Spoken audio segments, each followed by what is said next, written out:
namesake of Streeterville is Captain George Wellington Streeter. He was an eccentric character.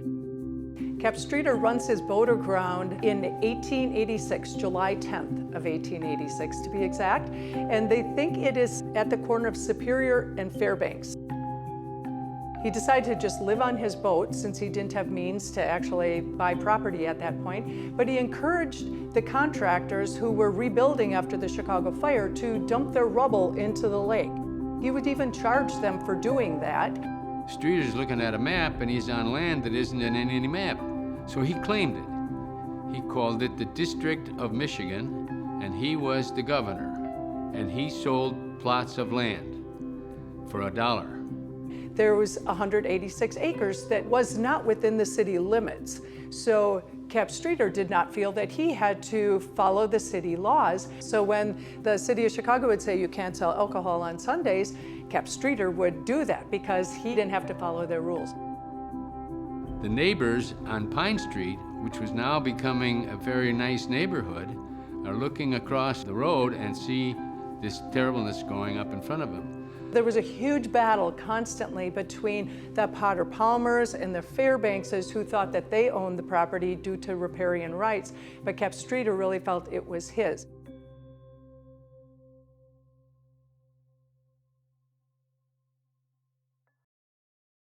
Chicago Dock and Canal was like the key company that owned everything down in South Streeterville. They were the main player, they owned all the property. And being at the mouth of the Chicago River and the lakefront, it is like the best location in the whole city of Chicago. It was formed by the first mayor of the city of Chicago, William Ogden, in 1857. And the story is, Ogden was a lawyer, and he was from the East, and he was sent out here to liquidate some holdings that people he represented had. And he got here and said, wait, instead of getting out of this, we should be getting in. And so he acquired the properties from those clients, joined forces with neighboring property owners, and created the Chicago Dock and Canal Company. His lawyer in that process was Abraham Lincoln. William B. Ogden really understood commerce and creating an economic viable area. He began to develop it as a commercial shipping warehouse district. He built Ogden Slip, which is a finger of water that provided shipping access to North Pier Terminal, which he also built. North Pier was a huge warehouse complex built in the late 1800s that survives today. It really was a huge building. People don't realize it actually used to extend east of Lakeshore Drive all the way over to Navy Pier, and then it extended west actually over to Columbus Drive. And it was the longest building probably in the city by far. It was a bonded warehouse, and ships could pull into the Ogden Slip, and it was pretty tight, and unload on the south side of the North Pier building. And then on the north side, there was a railroad track that used to come over to Navy Pier, and it brought paper to the Tribune and the Sun-Times in those days, and then it came over and it serviced the North Pier building. Many people may not even now remember the time that the tunnel system in Chicago flooded. Those tunnels that flooded and caused all that damage when they were penetrated up by the merchandise mart, those tunnels begin here. Those tunnels were built initially to take merchandise that came in on the Ogden Slip, was loaded into North Pier when it was a bonded warehouse, and then taken into the lower levels, loaded on carts that then used those rail systems and tunnels to distribute those goods throughout the city. Ogden foresaw how important the railroad was. So we actually had a rail line right down Illinois Street that went west. So with all the warehouses and all the shipping, they could put all their wares on the rail line and ship them out. So it was just the center of commerce at that time.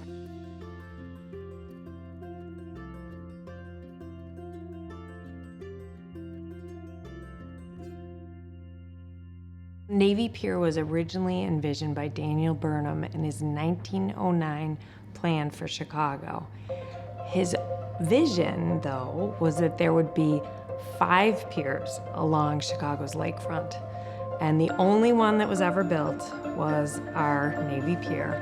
It opened in 1916 as Municipal Pier number 2 and has served many purposes over the years, but it opened as the largest pier in the world, which it still is today, and its purpose was the combination of shipping and recreation.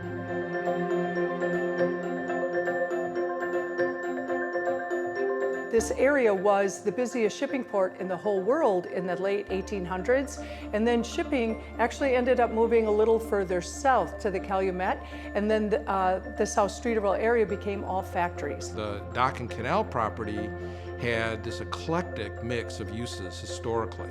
There was a sugar refiner purportedly owned by the Marcos family from the Philippines. Kraft Food had their headquarters here. Lindsay Light manufactured the gas mantles for gas lights throughout Chicago and probably throughout the Midwest. You had the Baby Ruth Candy Manufacturing Company, a tire recycler. The fundamental thing that happened with the entire Chicago dock, Streeterville neighborhood, and the North Pier building was they had all been long-term 99-year industrial leases, and they all came up and expired back in the 70s and 80s. Then all the land could be repurposed into residential or other uses.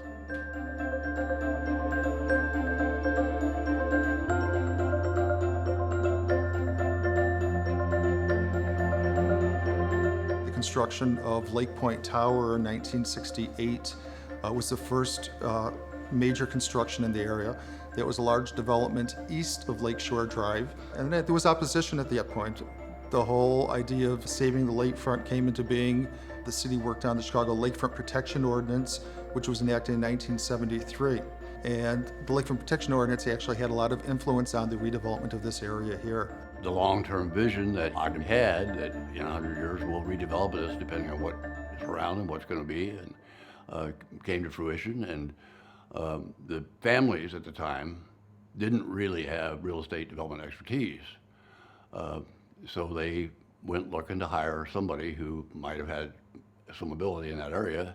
And I was fortunate enough to have been found, recruited, among others, and hired in 1981.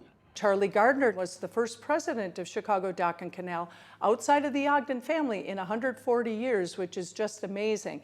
When Charlie came in, he started a lot of the development in the neighborhood.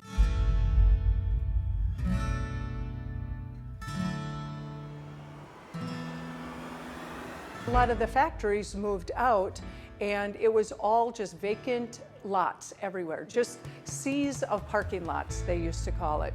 Even Cirque du Soleil used to have their circus tents in the area, so that's how empty this area was.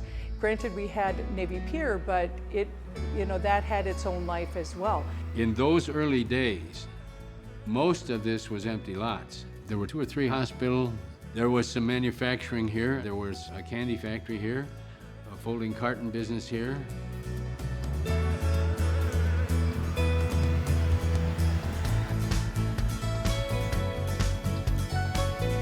It really took 2 things to make the land and area become more valuable. First was the expiration of a lot of those long-term ground leases. And then finally the S-curve was straightened out and a number of access changes were made to make it more development-oriented. And then we saw a bigger trend, a bigger interest in urban development across the country, and this area had the characteristics of many of the other places that were underutilized land across the country that eventually became developed. The other thing that really helped our development was the extension of Columbus Drive north from Illinois Center. In the late 70s, there was no Columbus Avenue Bridge. Columbus ended at Wacker, and then Fairbanks started at Illinois. And the city realized they needed that north-south connection and actually bought some of our land and built the Columbus Drive extension. And that, again, opened up all the land east of Columbus.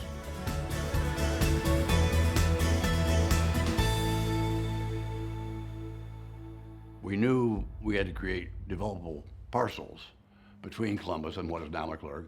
We also knew we needed to extend McClurg south from Grand to provide an entry to the property from the north.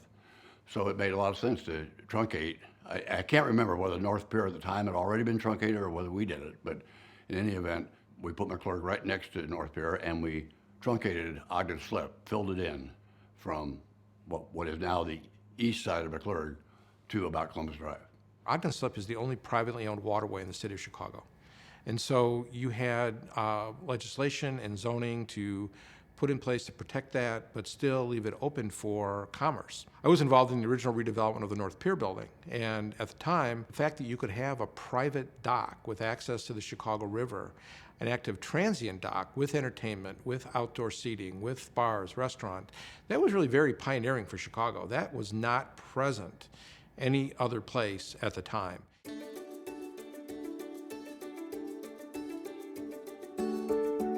Back in the early 1980s, we at the planning department, were hearing that there's potential redevelopment of this parcel. We were approached by the trust. What was decided is to start off with development guidelines.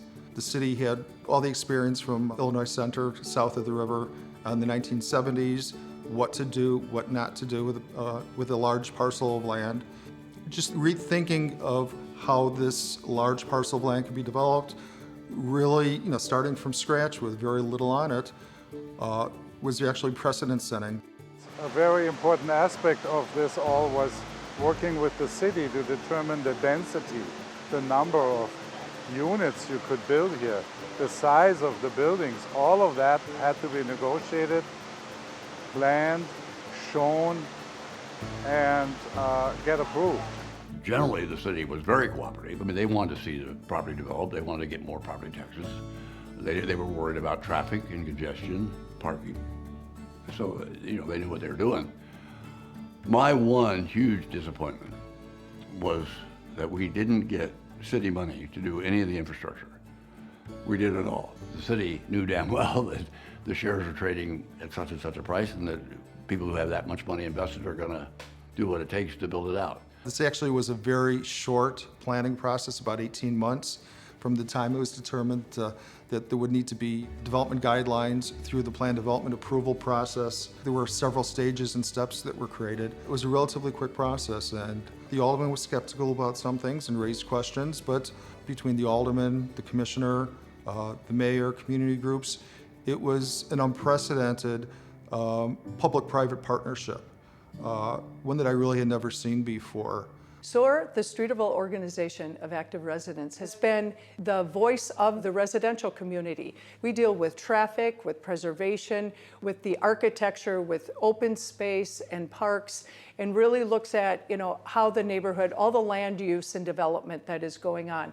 So we are able to meet with the developers, meet with the aldermen, meet with the planning department and the Department of Transportation and talk about what do we need and what do we want as a residential community in the area. During my time as president of SOAR, I dealt regularly with Alderman Nateris.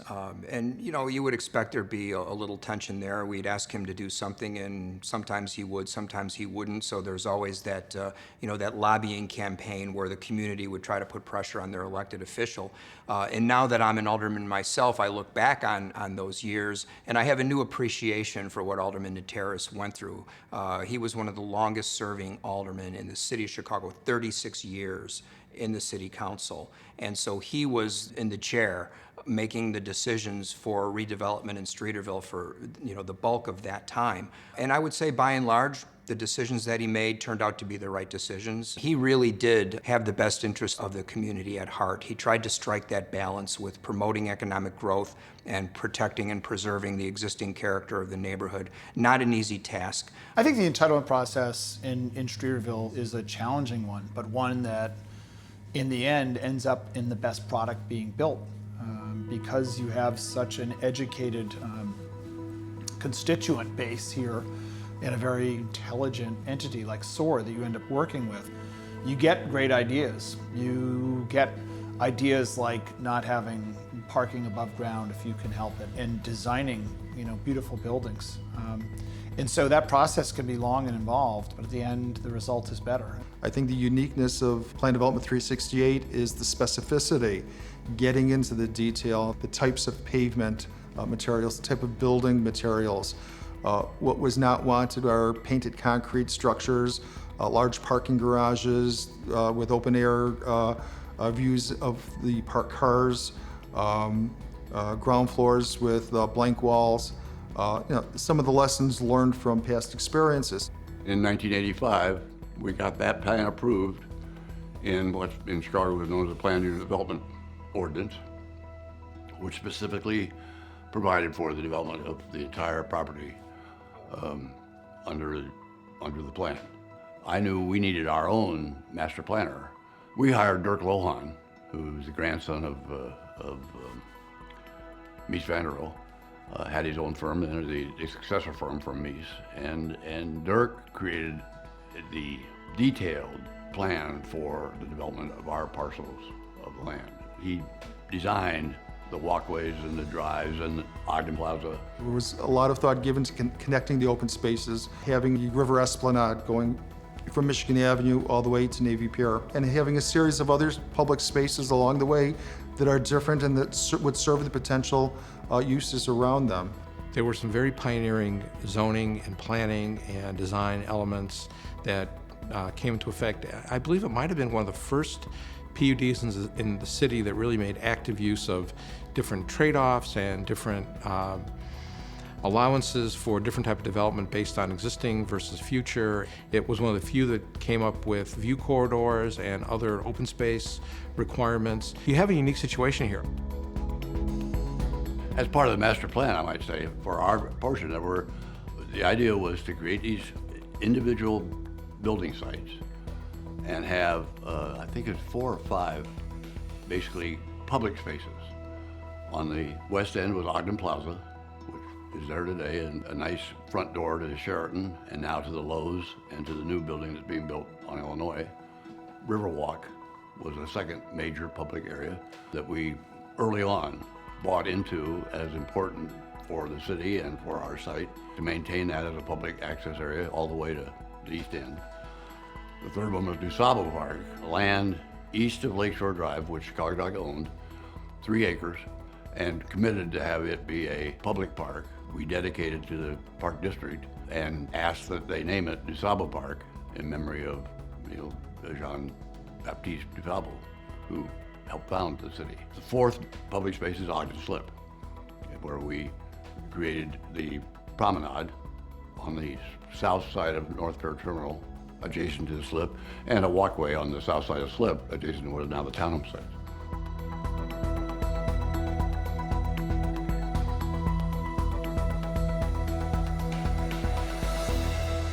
One of the biggest things that I think put this on the map was the development of the Sheraton Hotel. That was really the first big major new construction project that came into this area. And it was, by all accounts, very pioneering. I think in many people's eyes, it was still somewhat of an undiscovered asset. And once that Sheraton Hotel opened, along with the underground parking deck and some of the other public amenities, the Riverwalk, people began to wake up to the potential of the area. The first thing we realized that, again, we were an island or isolated, and we had to convince people they weren't going to be living in the middle of a construction zone forever and ever. And so that's why we went ahead and put all the streets and sidewalks and pavers and design features and riverwalk areas in early.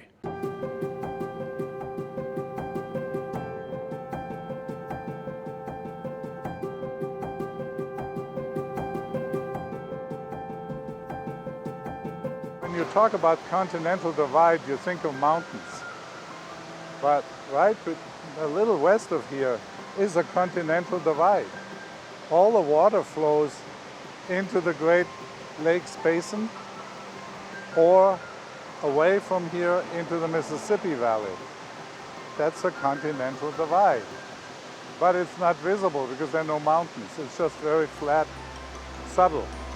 And now, by doing what we did here, by putting the locks at the end of the river on Lake Michigan, this area here has become so to say, a continental divide, because this water flows into the Mississippi, while that water out there flows down the St. Lawrence River into the Atlantic Ocean.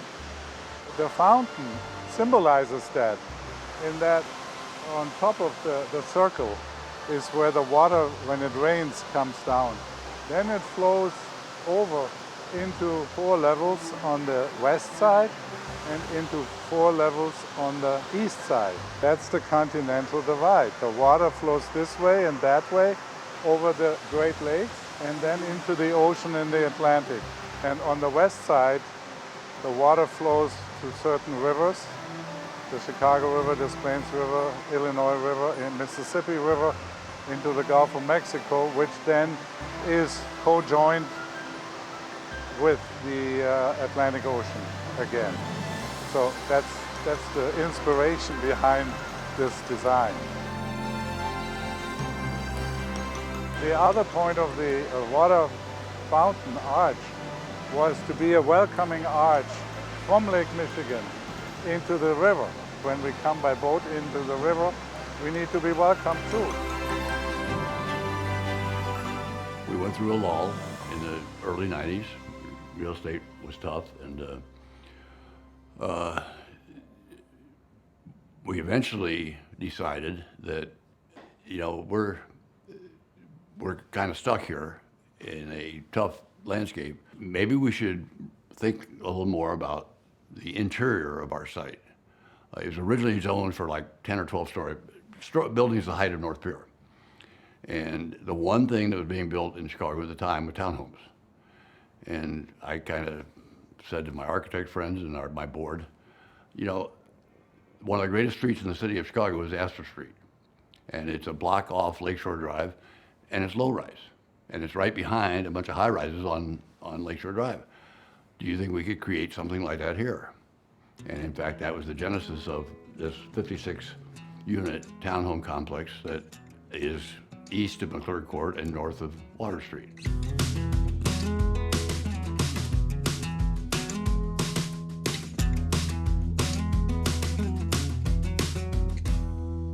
I think we all got tired of being a public company, being scrutinized for quarterly dividends and reports and progress, you know, in a long-term business on a short-term basis, and decided to put the company up for sale. And we got a lot of interest. When the board of directors of the company decided to make it, the whole company available because they didn't want to do any more development, then I was attracted to be one of the original bidders. Lehman Brothers out of New York held an auction for all the shares to be purchased and tendered, and then the company to be taken private. When Dan took it over, there was no development north of Illinois. There was the Kraft building, which had been a long-term, which was built in like 1920s. North Pier was here. The townhomes had started, but weren't there yet. And everything along the river and next to Lakeshore Drive were still vacant. In the original planning that Equitable and Chicago Dock did, they visualized it to be more of an office development. My vision was it was going to be primarily residential with a bunch of retail and commercial to make it a real neighborhood. So we went ahead with primarily residential buildings, although the first large building, which was one of the largest built here in many years, was the 2 million square foot AMC movie theater building.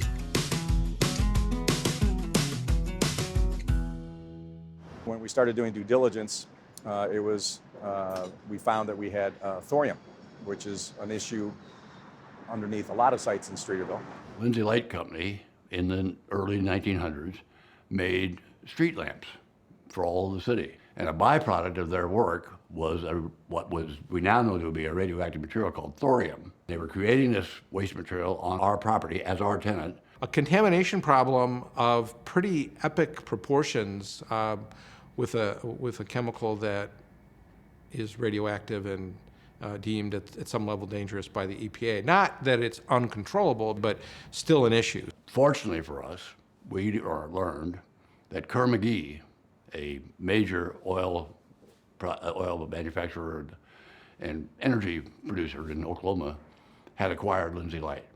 And Haremski is a Fortune 500 company and had a lot of money. And I just called them up and said, we have a problem. Long story short, I said, we don't know what it's going to cost, but if you'll pick up 90% of the cost, we'll pay 10. There was a sharing agreement that the Chicago Dock and Canal, through negotiations that Charlie Gardner completed, that was in place before we actually closed on the transaction. Ultimately, we worked diligently with the EPA, with Haremski Chemical, to come up with a plan and strategy that would really take care of that contamination on the site.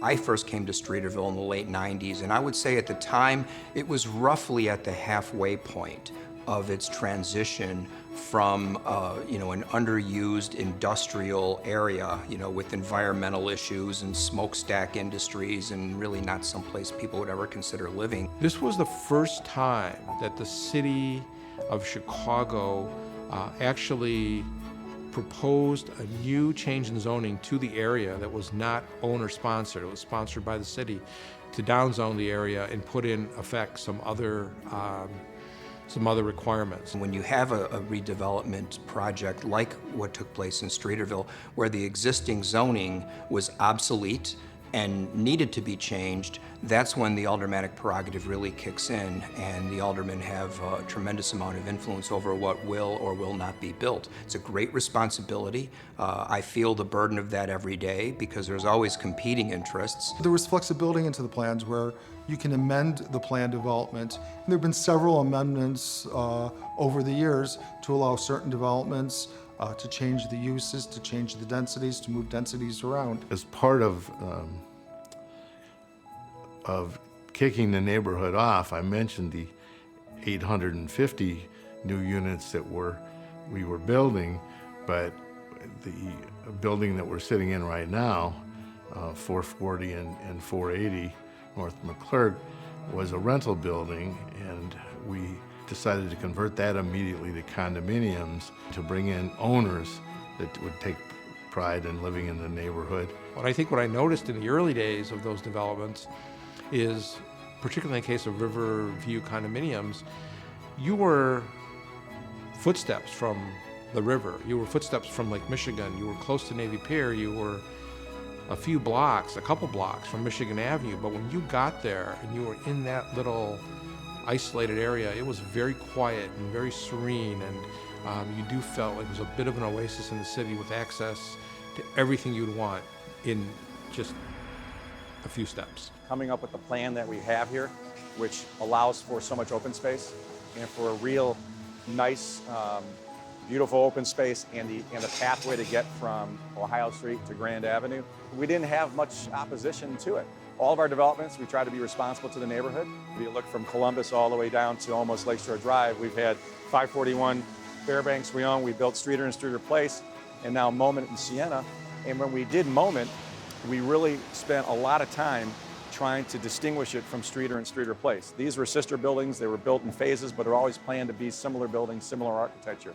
At Moment, we wanted it to be totally different. We didn't want people to think it's anything like Streeter or Streeter Place, and I think we did a successful job in that. We bought the Tribune property with CIM out of Los Angeles, our partner we've done many deals here in Chicago with. Again, our plans are, we're going to convert the building into condos and retail, make a whole new presence. So we're really excited about it. There were still a lot of important decisions that needed to be made as far as land use, zoning, infrastructure, transit, and of course the economic factors were playing a part in all of that, and then city politics were playing a part in all that. So you really had all the ingredients that make it an interesting case study in urban redevelopment were right there. And I was just very excited to play at the time a small part in it, and it led to a higher level of visibility for me, which when I decided to run for alderman, people knew who I was in the neighborhood. It really helped. One of the things we said to Alderman Nateris, this is back in probably 2003 is, Alderman, we need a neighborhood plan. We have a lot of open space. We have a lot of things that are just happening, developments that are going on. We really need a plan for the whole area. So he gave us a green marker for creating green space and a red marker for other development sites. They don't make money on a park. They don't make money on open space. They make money on redevelopment of taking open space like a surface parking lot and building something high and tall and dense on it. So the economic pressure is there. The only way to balance that out is with political pressure. It's with organized neighbors getting together and fighting for open space. With 400 Lakeshore Drive, we will continue the north side of the Riverwalk, and then on the east end, we will finish that. So that Riverwalk will continue past our site and our new buildings, underneath Lakeshore Drive, and into the new DeSable Park. As a part of us finishing 400 Lakeshore Drive, we will complete that park. So that's a 3-acre park surrounded by water on 3 sides, kind of looking out at Navy Pier and at the water, and it will be, again, another incredible green space that no other neighborhood in Chicago has a special place like that right in its front door.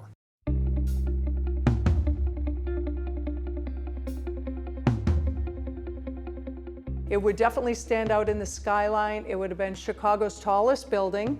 That project stopped along with several other projects that had canceled their development plans. Now finally we're seeing some condo buildings come back into the picture, but nothing that would ever be as dramatic as having a 2,000-foot building. Our goal is still to make Streeterville the best neighborhood in Chicago, but it's going to have a very different look than what it would have had if things would not have changed in 2008.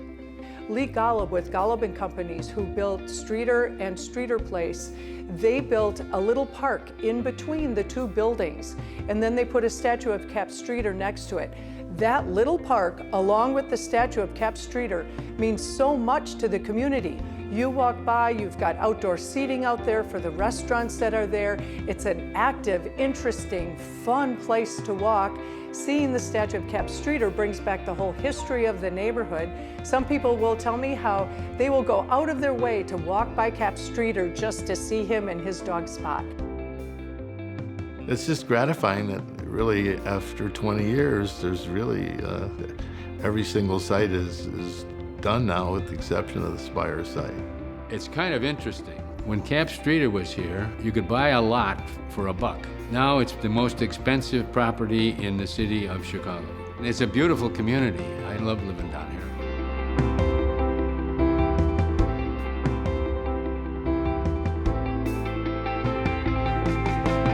We found the anchor when we were excavating for the Parkview project across the street from us back in 2006.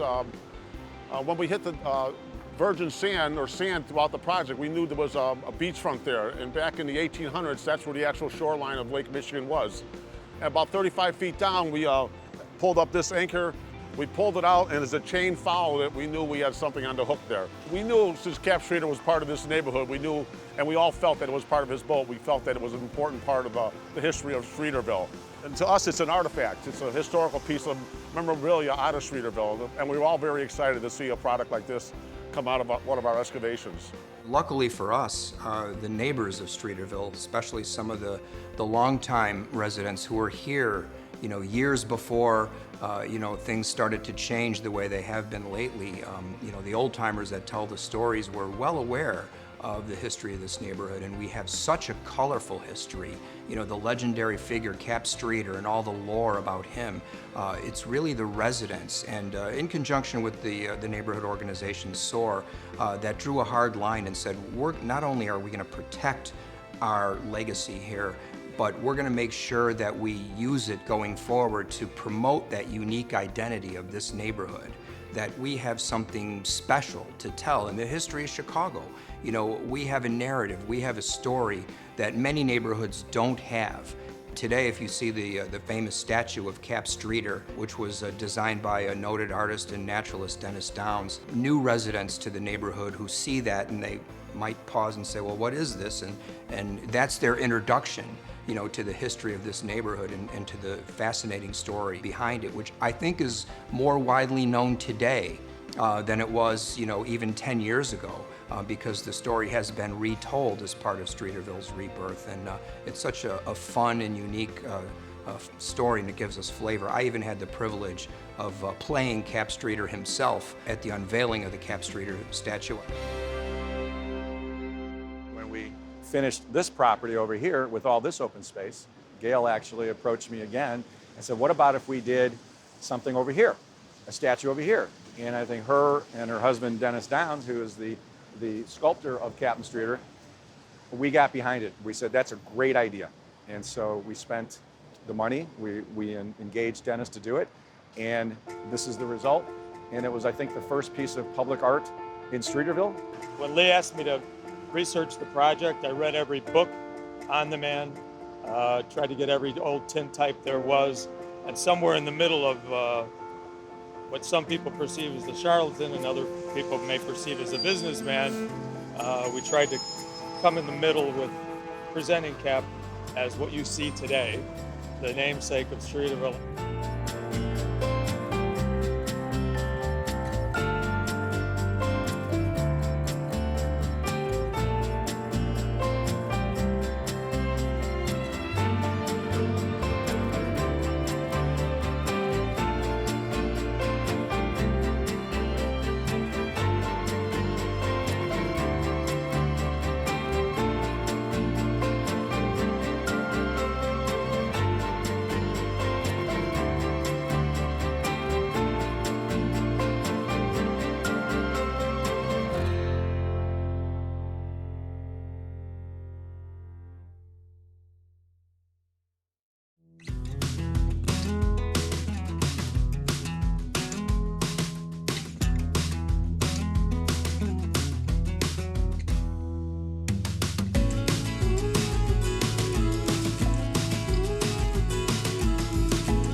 Everyone that's here, and especially all of the individuals that were interviewed and made this film possible.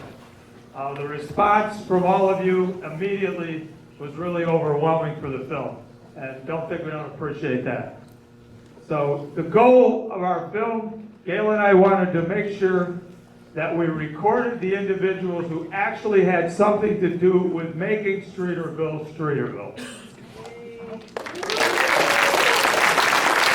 So happy to have so many of them here tonight along with their guests. So that's great. And we also want to thank some of our sponsors that helped fund this project. So thank you to all of them. We couldn't do it without you. So we really appreciate it.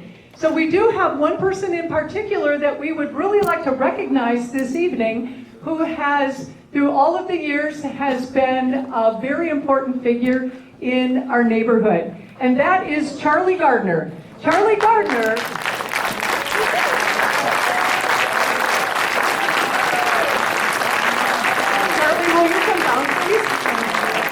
So Charlie Gardner was the president of Chicago Dock and Canal Trust, who owned all the land down here for 140 years, from 1857 until 1997 when Dan McLean took over. So thank you, Dan. And then he hired me. And that's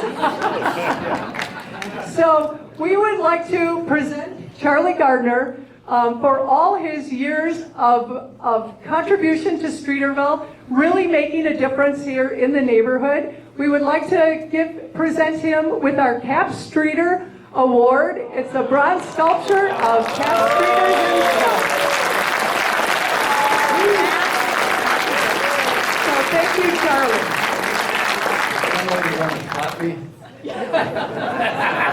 No slapping tonight. Thank you, Charlie, for everything you have done.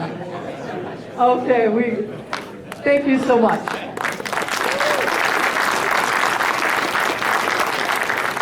Now I'd like to introduce a good friend, a great person, a great individual who's done a lot for the Streeterville community. And by that, over 2 decades of work helping to keep Streeterville what it is today for all of us. And that man, like I said before, also our good friend, is Alderman Brian Hopkins. We'd like to say a few words.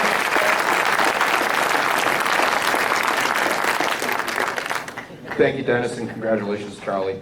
We learn in school that history is about the past, but it really isn't. As we get older, we realize history is very much about the present. Moments like this, we're sharing our collective history. We're bringing it to life. And we're doing so because it's important to us, the stories, the legacy, the things we've done, the things that those who came before us have done. It's all very alive in this moment of sharing. And we in Streeterville are so fortunate to be from a community that has such a rich and colorful history. And in the relating of those tales over the centuries now, they really come to life. And they come to life because we continue to breathe life into them in moments like this one where we're going to see this film tonight. I'm so excited about this, and I'm so excited that I was a part of it. And Gail and Dennis, thank you so much for your leadership. I'll return the compliment to both of you that what you guys have meant to this community over the years just simply cannot be measured. A big round of applause.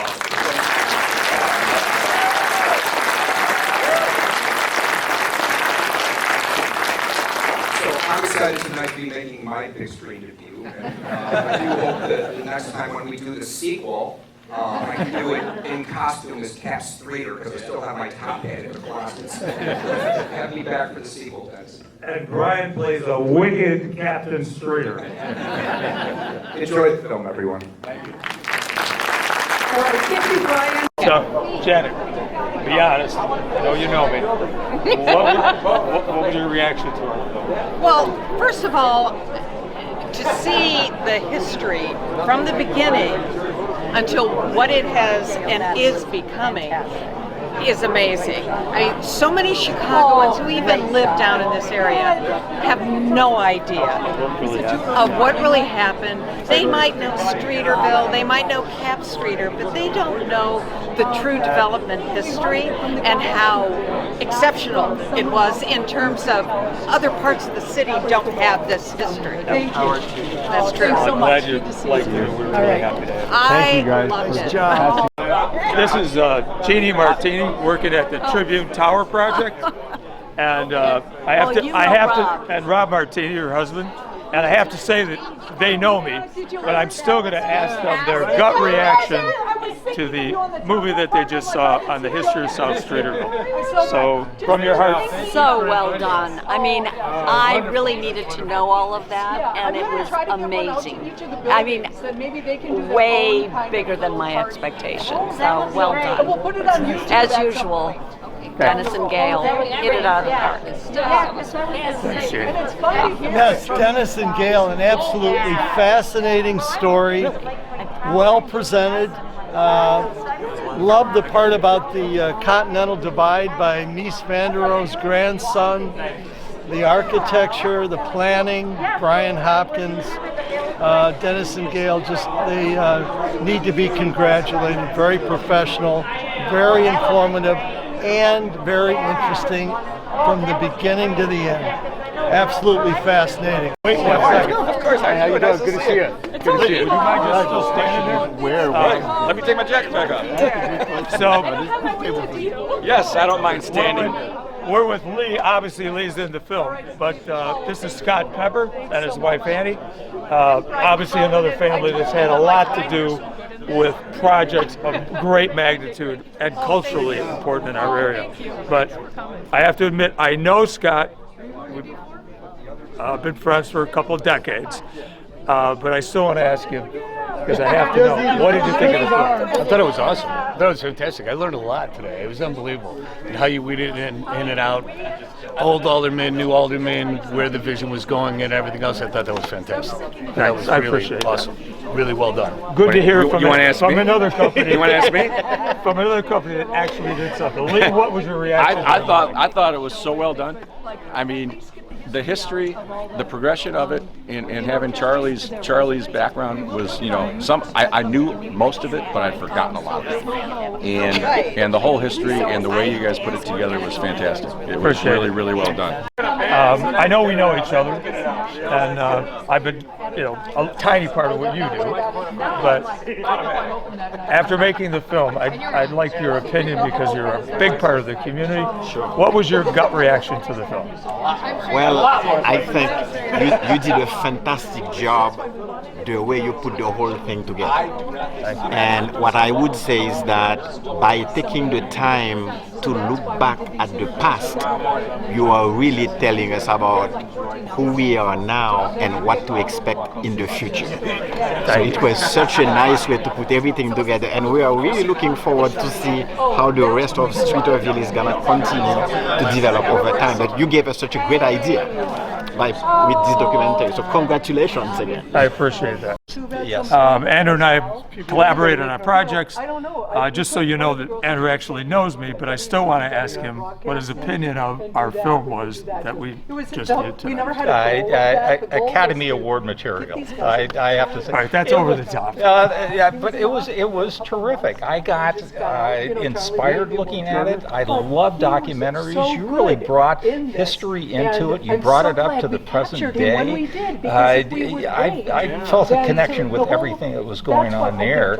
And another part is just seeing how recent a lot of this development was. I don't think people understand that. And we wanted them to understand it and see the men that actually, and the women that actually made our neighborhood what it is today. How cool, because otherwise that'll be gone, they'll be gone, and we'll get someone else's opinion. Yes. It was so neat to have all of these men and women here that were in it tonight. And I appreciate that you liked it. It was wonderful, wonderful. Hats off to you. That's great. Appreciate it. That are down here in the reserve section. So it's really nice that they have come, and a number of people have actually come back for a second time. And so we're really glad that you've been, that you enjoyed it so much the first time you wanted to come back. Anytime you want to see a movie for the second time, you always gotta it's cool that you liked it that much. So we are thrilled to have everyone.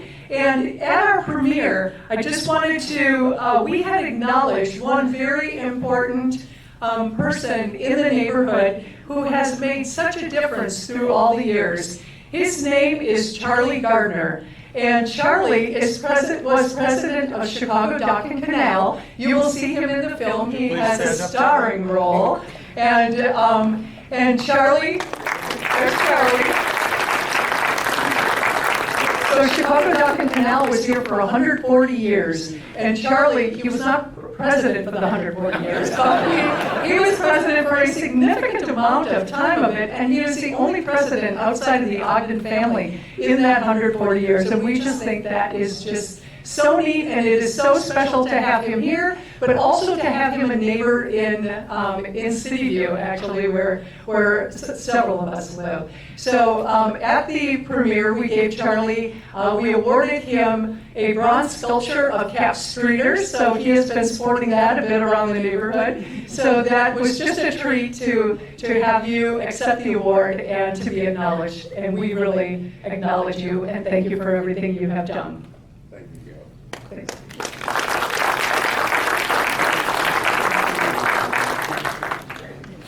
That's a really heavy bronze statue. Yeah.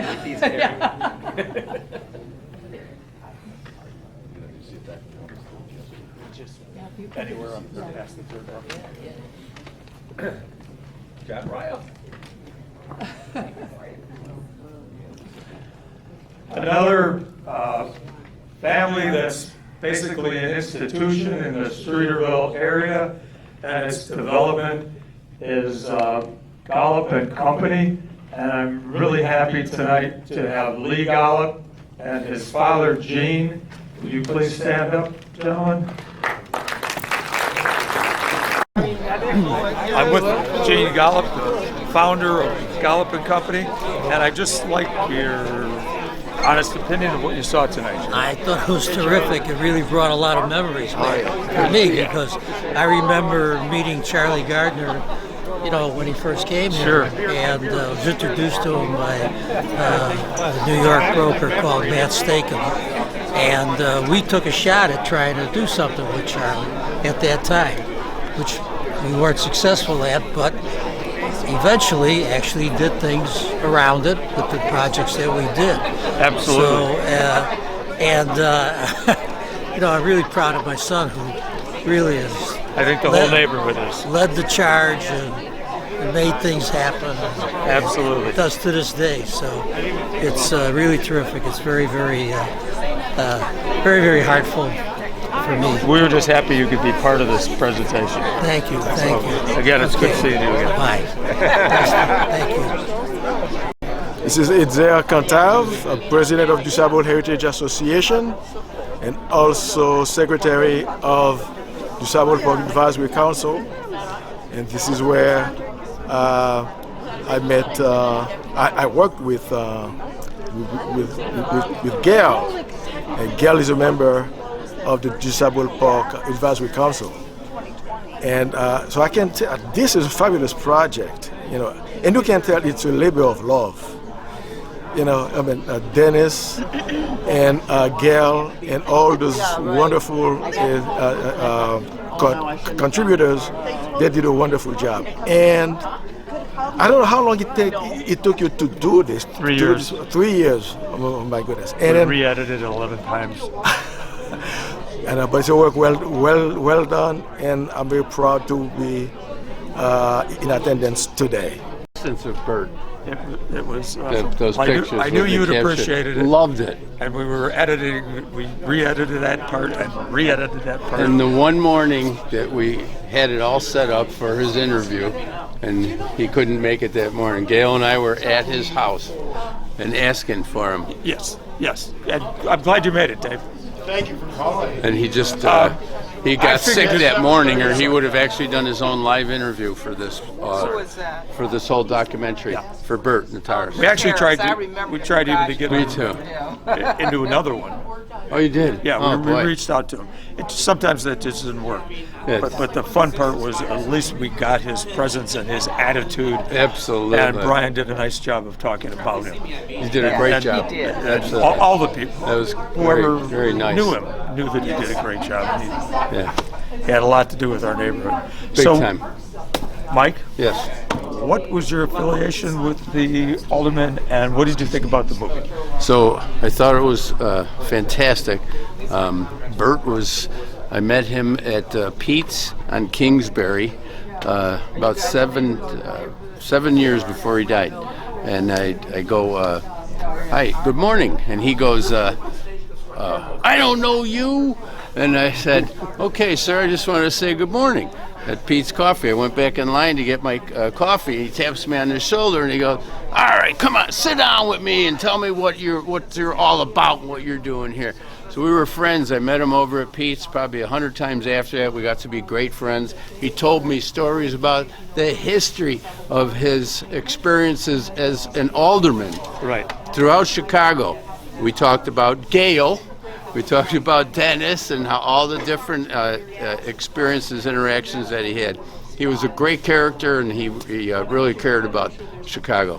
You could tell that everyone said that. We were really glad we couldn't get him, like I said, and because of health issues, and he was getting up in age. Yeah. But we weren't going to do the movie without having him credited for what he did for the community. Yeah, that was big time. It's good seeing you. I'm glad Great you made seeing it. you. Yes. Absolutely glad. Great to be here.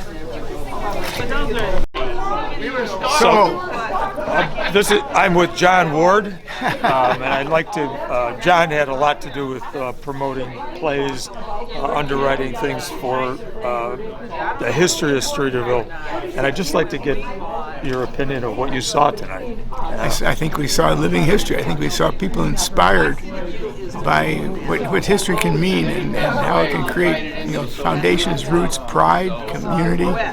I couldn't be prouder to be a part of the Streeterville community. Could you tell me what your wife's title is right now and what she felt about the movie? She was here with you tonight. My wife Gail, who's a lifelong Chicago Public School teacher, principal, director for many years, and is now very much involved in the Chicago History Museum. And so she has this enthusiasm to see the best of what we saw tonight, together with the best that the museum can do, come to fruition together. And I think this video is going to live at that history museum in a beautiful, permanent, and visible way. That was actually one of Gail and it was our goal. That when we got done showing it, that's where we want its home to be. Could be its home. And all the other interviews, you got to remember, those are hour to hour and a half interviews by each one of those men. So and we have that film, and we were planning on giving that to the museum. So when young people research these individuals, they can see a lot of information, not just the several minutes that they were on screen tonight, but they can actually learn, again, from the people that actually made Streeterville what we have tonight. But beyond providing the information, which obviously that does, I think you really get the feeling for how history can strengthen a community. Yeah. I mean, the community's satisfaction, enthusiasm, it was just it's a positive thing. It's a very positive thing. And we need positive things these days. We do. Congratulations. So, I appreciate it. So glad you were here. So glad I was here. And so glad you underwrote one of the Cap Streeter plays as well. Sure. Wow. So we're on the west side. Thank you. And you made a big difference in it. Couldn't be prouder. Good. So those Super Coming Bowl from you, I take that as a pictures compliment. didn't come off from when we did the first Streeter. What do you think? Yeah, so Malik Abdul Samad. I've actually been living in the neighborhood for 10 years now. I moved here in August of 2012, and I've been involved with the Streeterville Organization of Active Residents and worked with Dennis and Gail for many years. So, and I work in real estate here. So I knew a lot about the history of Streeterville through the years. I've heard a lot about this story. But what was really incredible about the movie here is the details of how things happened, the sequence of events and how this transformed from industrial all the way to the early development and then to what it is today. And also, it's like so incredible to hear it from the people that lived it and that made it happen, And they tell you how they envisioned it first and how that vision changed with different from the Chicago Docking Canal to the MCL when they said, oh, it's not an office development, our vision, it's more of a residential neighborhood. So hearing this from these people, from the key stakeholders, I think was an incredible experience. I cannot recommend it any higher. Well, I'm really glad you got to see it. Yeah. I appreciate you being here.